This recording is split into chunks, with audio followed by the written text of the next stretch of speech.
upinzani mkubwa katika ulimwengu wa kiroho. And I'm talking about Tanzania even. Naongea kuhusiana na Tanzania. I've not gone out yet. Sijatoka nje bado. Although was a prophecy not only to Tanzania. Japo huu ulikuwa ni unabii sio kwa ajili ya Tanzania tu. Because I saw, sababu nimeona, as it were, lilivyokuwa, that it was a word written. Neno limeandikwa. Target major gatherings, major Christian gatherings. Lenga makusanyiko makubwa. And that word was not written by angels. Na hilo neno halikuandikwa na malaika. It looked like demons. Ilionekana kama ni mapepo. And these ones are demons in the systems, major systems like government and everything else. Na hayo ni mapepo kutoka kwenye mifumo mikubwa kama ya serikali. So they wrote, kwa hiyo wakaandika 2025 mwaka 2025, target major gatherings. Lenga makanisa makusanyiko makubwa. So where Christians gather in big numbers.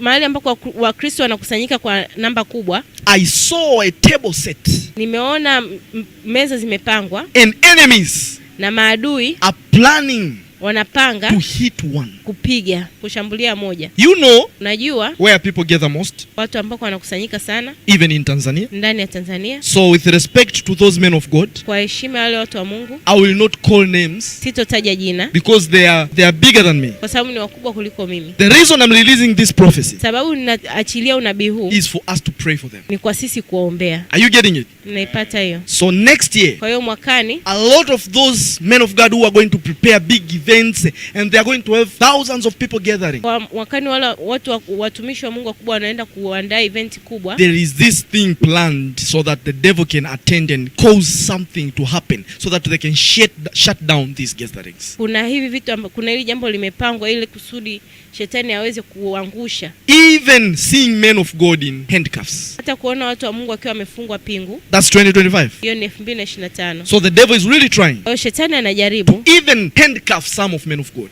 Hata kuwafunga pingu baadhi ya watu wa Mungu. So we pray. Kwa hiyo tunaomba that we don't hear men of God being handcuffed. Kwamba tunaomba kwamba hatutaki kusikia watu wa Mungu wamefungwa pingu. For Tanzania, kwa Tanzania and beyond. Na nje hapo. I'm talking about those exemplary men of God. Those who are iconic. Watumishi, naongelea watumishi wa Mungu wakubwa. Hallelujah. Hallelujah. Are you here? Amen.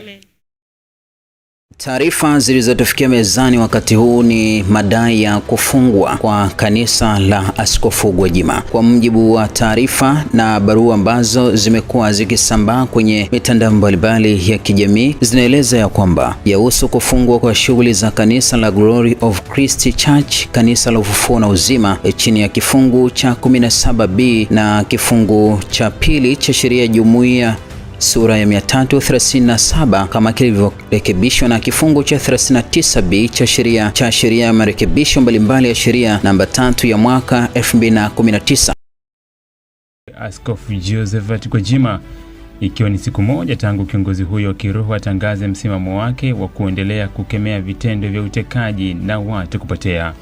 Sababu ya uamuzi huo wa msajili wa jumuiya ya kiraia Emmanuel Kihampa ni kile kilichoelezwa kanisa hilo limekiuka sheria ya jumuiya ya sura ya 337 kwa kutoa mahubiri yenye mwelekeo wa kisiasa na nia ya kuichonganisha serikali na wananchi. Kwa mujibu wa taarifa iliyotolewa hii leo Jumatatu Juni 2 mwaka 2025 na Kihampa, kitendo kilichofanywa na Askofu Gwajima kinaweza kuhatarisha amani na utulivu nchini. Kwa mamlaka niliyopewa, ofisi ya msajili wa jumuiya ya kiraia inafuta usajili wa Glory of Christ Church, kanisa la Ufufuo na Uzima, kuanzia hii leo Juni 2 mwaka 2025. Hivyo unatakiwa kusitisha shughuli za kanisa lako mara moja, amesema Kihampa kwenye barua hiyo ambayo nakala imetumwa kwa mkuu wa jeshi la polisi IGP Camillus Wambura. Wiki moja iliyopita, Askofu Gwajima alizungumza na waandishi wa habari akikemea vitendo vya utekaji, jambo lilozua upinzani kutoka miongoni mwa makada wa Chama cha Mapinduzi.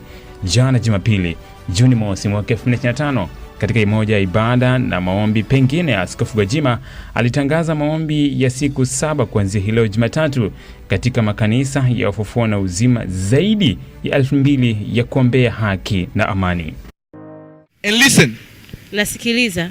There is no watcher for everything. Hakuna mwangalizi wa kila kitu. There are watchers for particular areas. Kuna waangalizi wa maeneo tu maalum. There are watchers for politics. Kuna waangalizi wa siasa. These ones, they can speak anything for governments and politics, and things will happen. Hao wanaweza kaongea vitu kwenye taifa na kwa siasa na mambo There are yatatokea. those who deal with health issues. Kuna wale ambao wanahusika na afya tu. Even worldwide. Hata duniani. These are those who can speak. Kuna hao na wale ambao wanaweza kuongea And cause corona pandemic, that pandemic of corona to end in one day. Na kusababisha ile wingu la corona kuisha ndani ya siku moja. Because they are watchers in that particular field. Kwa sababu ni waangalizi katika hilo eneo. Then there are those for even matters concerning sports and all the things. Kuna wale ambao pia wapo katika sehemu za michezo na vitu vingine. Areas where they can attract people. Ni maeneo ambayo yanaweza kavuta watu for salvation. Kwa ajili ya ukombozi. They can speak. Wanaweza kuongea and cause any change. Na kuleta mabadiliko even yote. Affecting hata kuathiri serious tournaments. Mambo ya muhimu. Mashindano makubwa. And then there are watchers. Alafu kuna waangalizi who only deal with famous people. Ambao ina deal tu na watu maarufu.